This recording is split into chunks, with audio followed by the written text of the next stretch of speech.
Welcome to the Resilience Report, where each week we share the latest on companies engaging in inspirational solutions for our planet and engage with ecopreneurs and lighthouse leaders disrupting their respective industries in pursuit of better, more resilient business.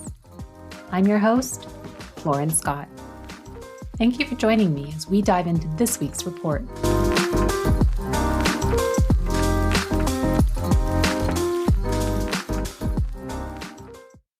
We have such a great episode lined up for you today. If you or your company are interested in reducing your environmental impact, you've likely already heard of the term net zero. These commitments to reducing emissions can be done at the company, municipality, or even country level. Furthermore, if you are someone who is looking to invest in environmentally responsible companies, this is likely a term that you're already on the lookout for.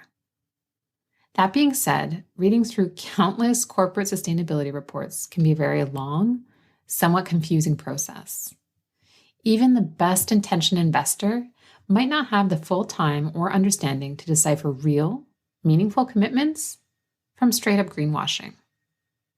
Enter the world of climate shareholder activist organizations. In this episode, our guest, Kyra Bell-Pasht, Director of Policy and Research at one such organization, dives into what net zero means, the steps organizations like hers take to hold companies accountable for their commitments, what steps leaders can take to get started on their sustainability journey, and the fascinating overlap of law, capitalism, and climate mitigation. Kyra is a wealth of knowledge, and I hope that you enjoy this episode as much as I did recording it. Welcome to the Resilience Report, Kyra. I'm so happy to have you here today with us. Thank you, Lauren. Thanks for having me. So to get started, would you mind providing a little bit of a background as to how you started in your career, how you got to where you are today? I originally started out as a lawyer with the classic intention of using those skills to fight for social justice and help make the world a better place. I tried a few different types of law on for size, public defense, refugee law, and environmental law.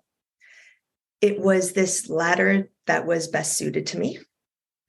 And after a few years of practicing public interest environmental law, I became jaded about how ineffective the traditional practice of law was at actually protecting the environment.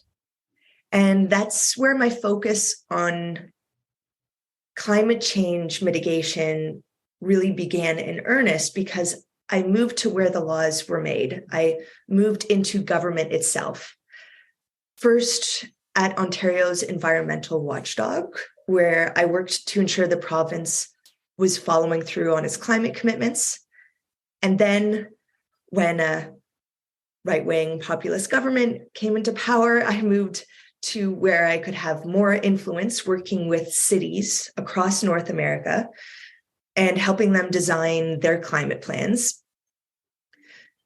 But in the background, I was growing increasingly interested in the potential to encourage a shift in private capital from unsustainable to more sustainable finance. That might be where I could have an even bigger impact on greenhouse gas emissions. And one day this report came up on my LinkedIn feed about net zero best practices in the Canadian banking sector. And you really know you're a climate nerd when a title like that actually gets you to click through. It was produced by an organization called Investors for Paris Compliance, which I had never heard of before. I was impressed with how clearly and convincingly this technical report had been written. So I found the author on LinkedIn. His name is Matt Price. I sent him a message. I said I'd love to support the work their organization was doing. And that, in a nutshell, is what led me to where I've ended up today as the Director of Research and Policy at Investors for Paris Compliance. When you're reading the news right now, ESG is certainly top of mind, and yet you've been in this space for over a decade now. Can you walk us through this journey? That's a big question, and I'll give my best attempt at a short answer because I'm really not even 100% sure myself how I've ended up here, but I've always felt a duty to help in some way, to give back to society and the work that I do. And when I was younger, I wasn't sure what I was best suited for. There were many things that attracted me, but the best advice I got as a student was the best way to figure out what you're best suited for is to try as many things on for size. Anything that attracts you, give it a go, try it out. So as I mentioned before, I did try out various types of law, for example, and it was environmental law that suited me best, that my personality was most adept at working in. In retrospect, it's not that surprising. My oldest memories are walking through the forest with my mom, her pointing out different flowers to me, pointing out bugs, me helping her with compost, and finding such joy and solace in those activities in a way I couldn't find anywhere else in my life. So stepping into public interest, environmental law, and then policy, and then regulation, and now climate finance, it's always sat well with me in a deep way. It's felt aligned with my values. And before we dive in further into what you're doing today, I would love just a level set for the audience. Would you mind explaining exactly what it means when we're talking about the concept of net zero? That's a great question. When a company commits to net zero, it's committing to reduce its greenhouse gas emissions as much as possible and then offsetting whatever remains. I'll explain that in a minute, but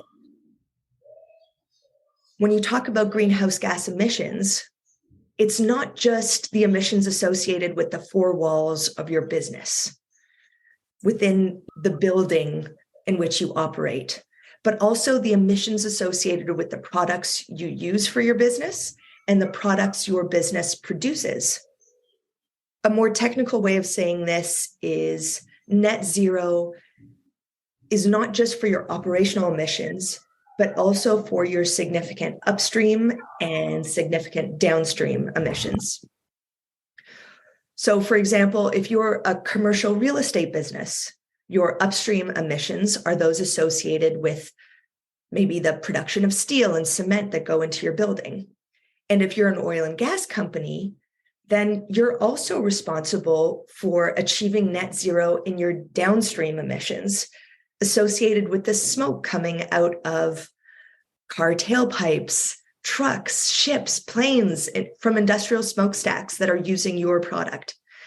And with a financial sector business like a bank, an insurance company, or an asset manager, your downstream emissions include the businesses that you finance, the businesses that you invest in, the businesses that you underwrite, what emissions you facilitate through your business. So it's complicated. As I mentioned before, a science-based net zero plan means reducing those emissions as much as technically possible, and then whatever little bit of emissions remain, you can offset them by purchasing emissions reductions from somewhere else in the economy, which opens up a whole other can of worms, which we won't get into now. I'll end with one final point on net zero. It's achieving net zero within a certain time frame. And that time frame is one that will ideally allow us to have a livable future. And right now, science has agreed that a livable future means keeping global warming within 1.5 degrees. And in a really general way, that means about cutting in half emissions by 2030 from a 2019 baseline, and achieving net zero in your emissions by 2050 or sooner. That is super clear and definitely digestible. Another term I would love for us to look at is the idea of greenwashing, and probably our listeners are familiar with the term, but less so as it pertains to net zero claims. Would you help walk us through that?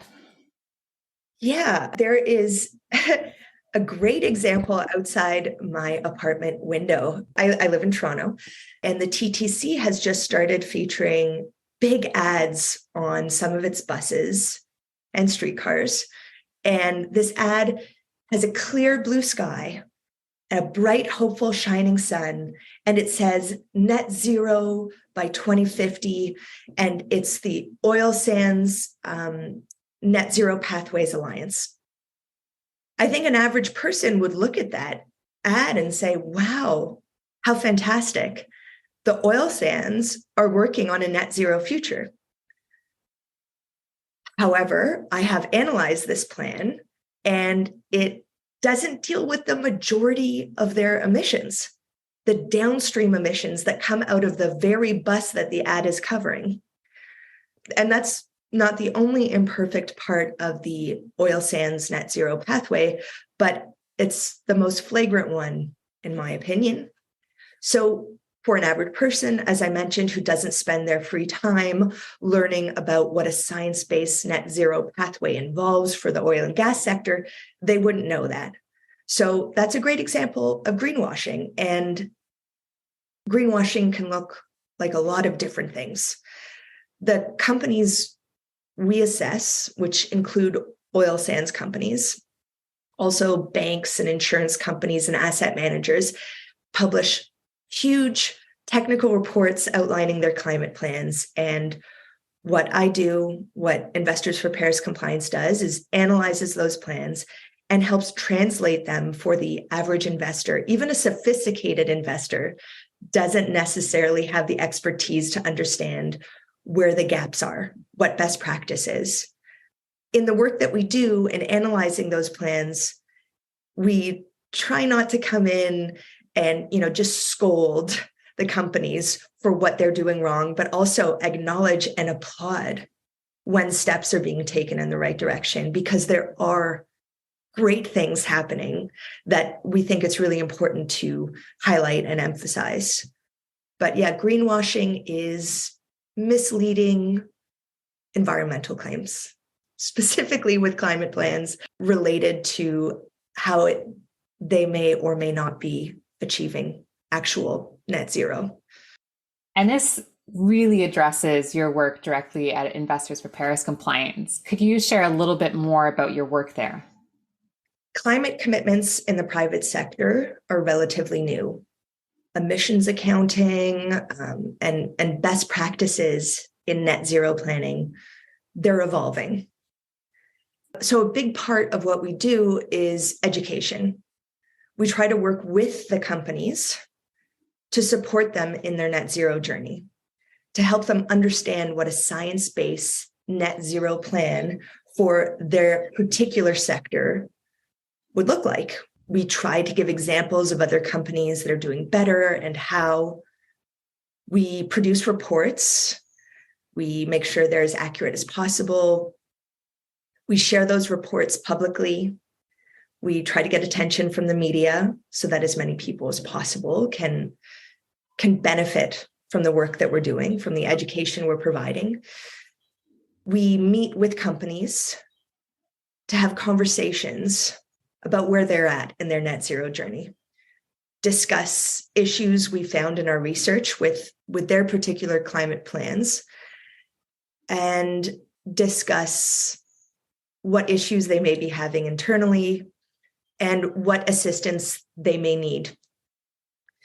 And often there's a sense of gratitude in those conversations. We're typically meeting with sustainability teams that have huge amounts of work and are trying to often shift an established corporate culture.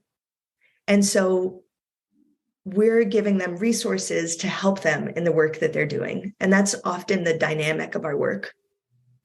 And these conversations we have, they sometimes help us understand that the company is actually working to address those gaps.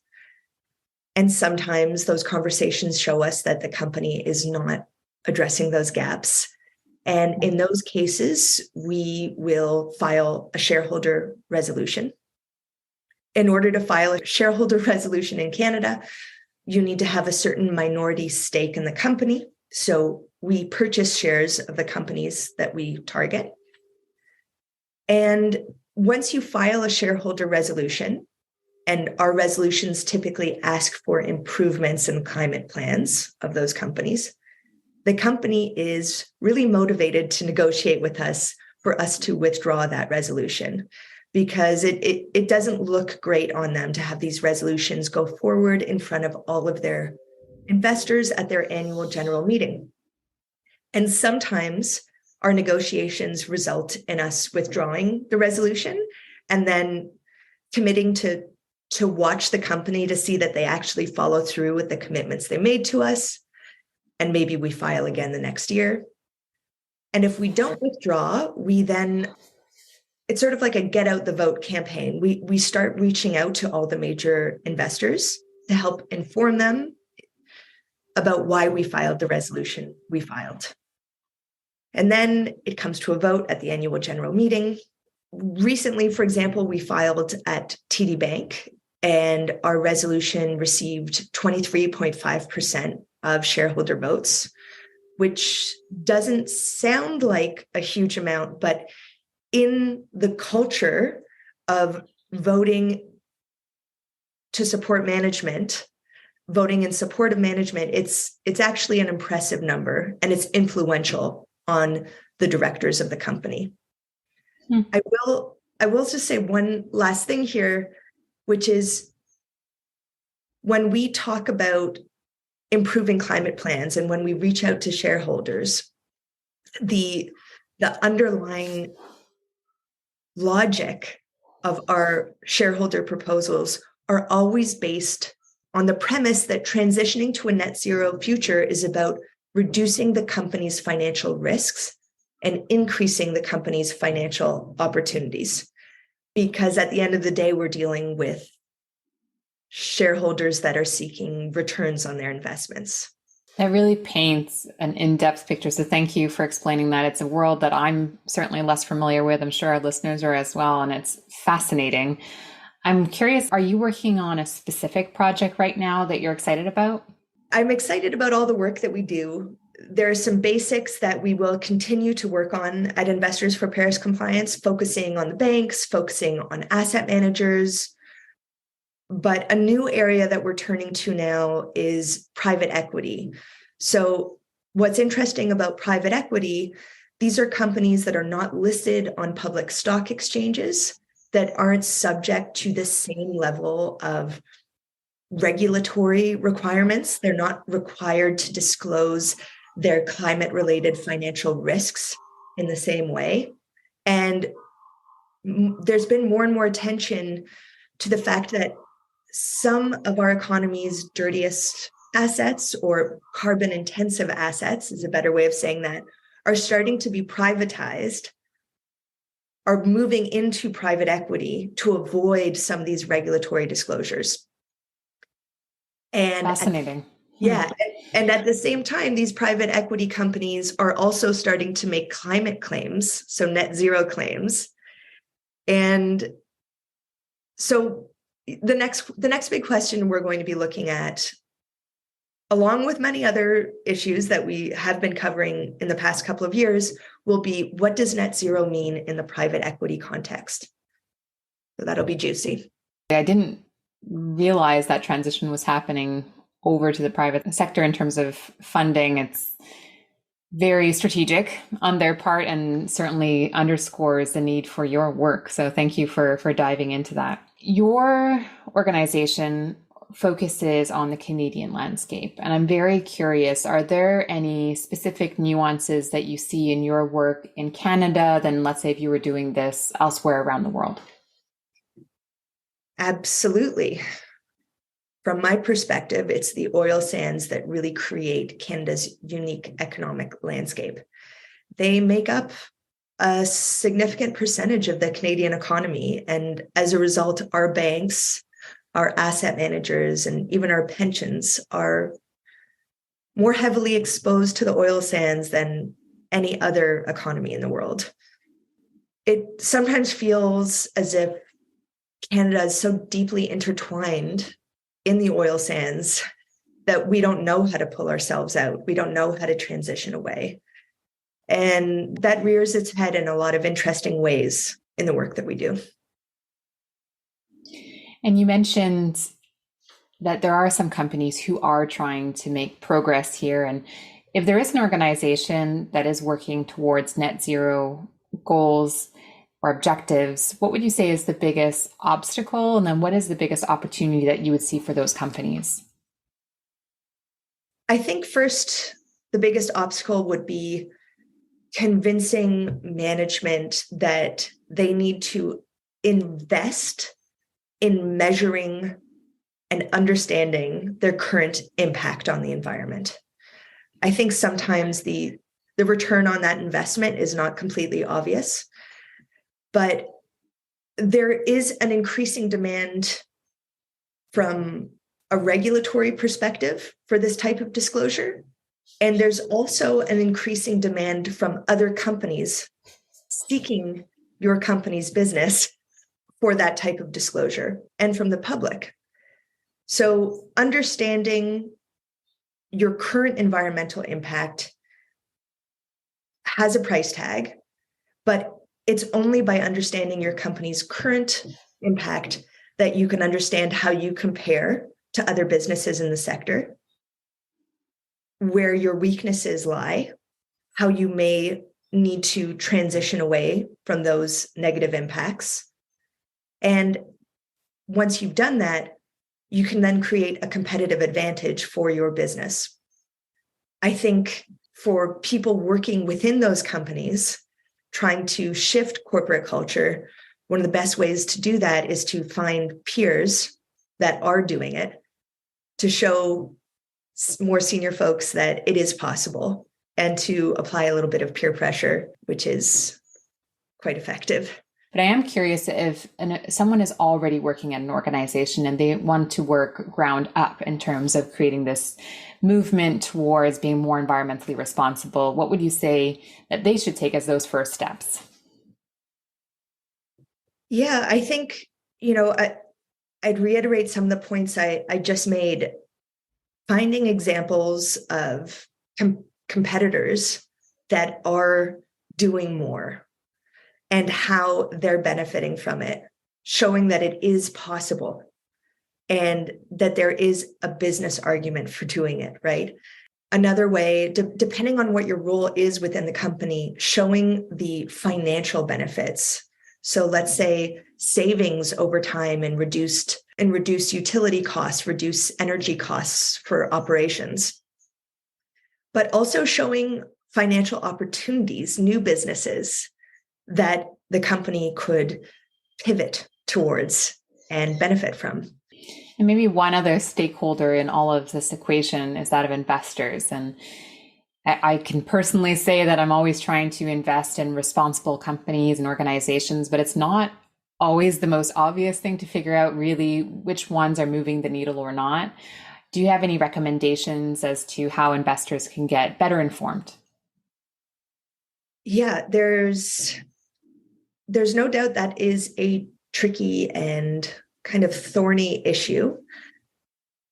In the work that we do, we're trying to move the largest investors, the ones that the BlackRocks, the global, the mutual fund companies at RBC, at TD, the ones that are pooling huge amounts of money, putting pressure on individual investors to reduce their impact is maybe not the most effective way to make a change.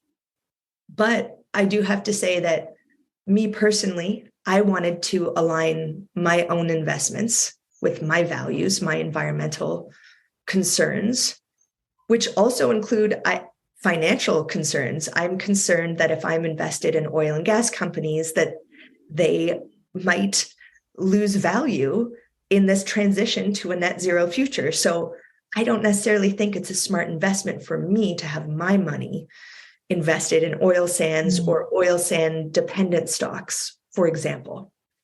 But the learning curve isn't easy. And I remember when I first started being concerned about this many years ago, bringing it up with investment managers. And them looking at me as if I was crazy.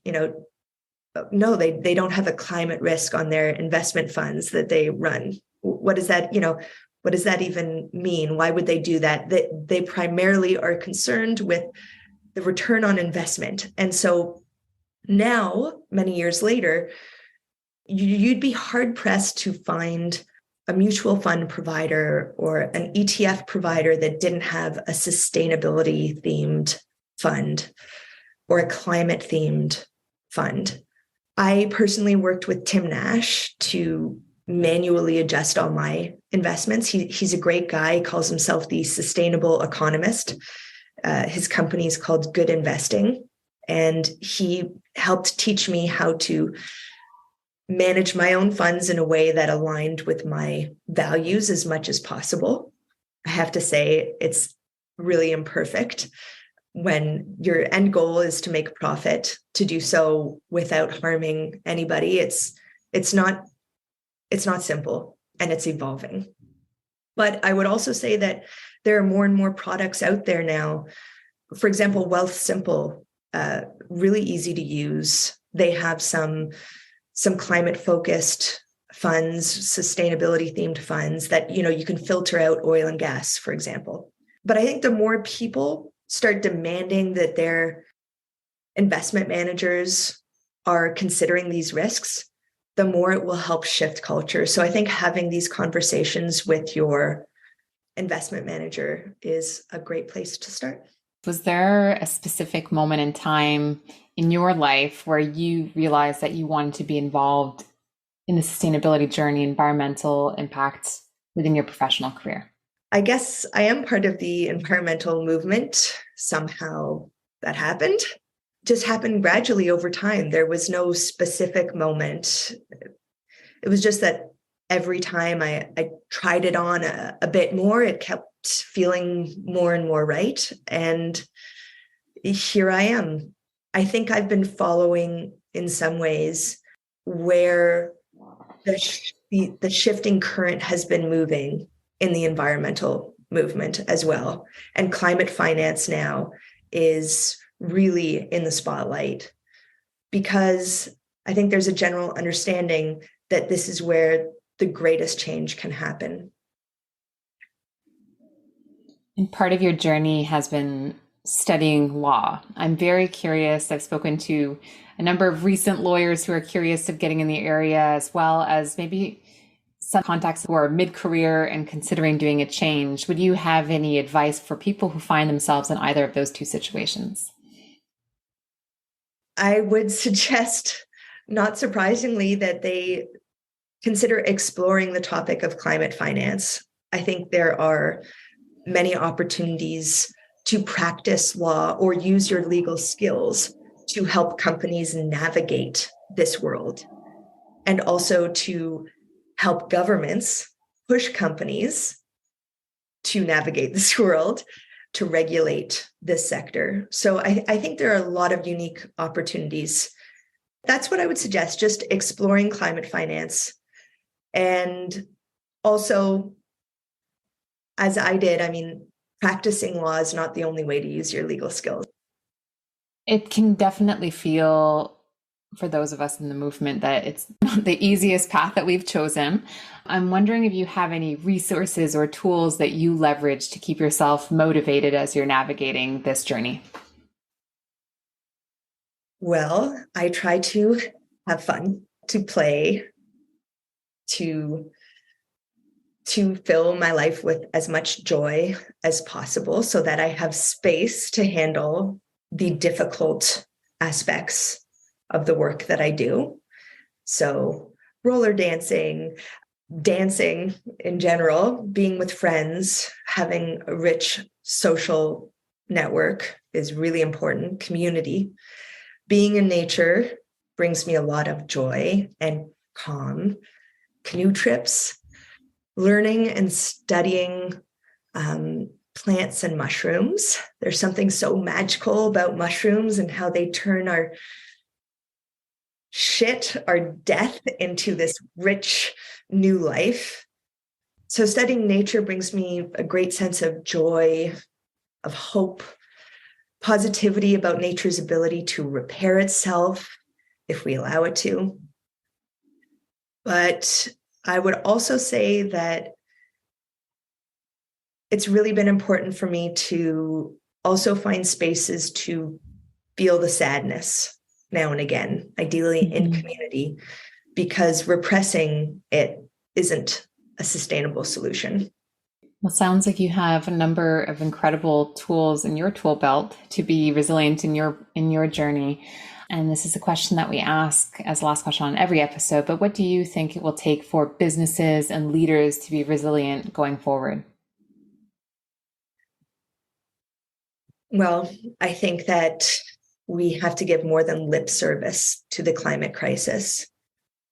Ideally, individuals need to feel deeply within themselves what is happening in nature, how their companies, how their work, how their lives relate to that. And that's a big ask. I think in modern life, there's a big separation people have between what they feel and what they do in their work lives. And if they're even in touch with how they feel in the first place. I know that that has been an issue for me in the past and something I'm working on being more in touch with, how I feel. And I try to help people in my peer group to deal with that question in relation to the climate crisis.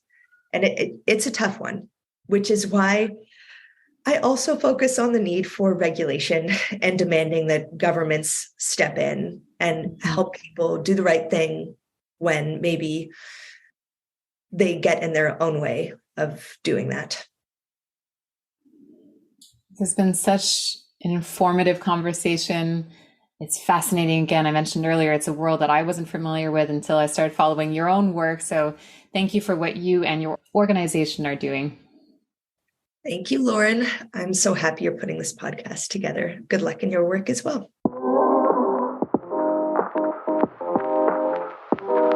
I hope that you've enjoyed this week's edition of the Resilience Report.